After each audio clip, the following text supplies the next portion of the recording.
মুরগির বুকের মাংস দিয়ে রমজানে ইফতারের জন্য কিভাবে করে চিকেন সাসলিক বানিয়ে ফ্রোজেন করলাম সেটাই আজকে আপনাদের সাথে শেয়ার করব। একটি বাটিতে চিকেনের সলিড পিসগুলো মাঝারি সাইজ করে কেটে নিয়েছি। এবার এতে একে একে দিয়ে দিচ্ছি মরিচের গুঁড়া, ধনিয়ার গুঁড়া, গরম মশলার গুঁড়া, মাংসের মশলা, লবণ দিয়েছি স্বাদ মতো, সাথে দিয়েছি সয়া সস, আদা রসুন বাটা, টমেটো সস, সব কিছু মাংসের সাথে মিক্স করে নিয়েছি। এরপর দিয়ে দিয়েছি লেবুর রস, সবশেষে দিয়ে দিলাম সামান্য করে সয়াবিন তেল। মাংসের সাথে লেবুর রস ও তেল আবারও ভালো করে মিক্স করে নিব। 2 ঘন্টার জন্য মাংসটা রেস্টে রেখে দিব।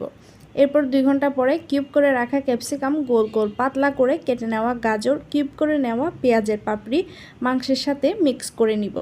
এবার সাসলিকের কাঠিগুলোতে নিজের পছন্দ অনুযায়ী ক্যাপসিকাম, পেঁয়াজ, মাংস, গাজর দিয়ে সাজিয়ে নিয়েছি। সবগুলো চিকেন সাসলিক আমি এভাবে করে তৈরি করে নিলাম।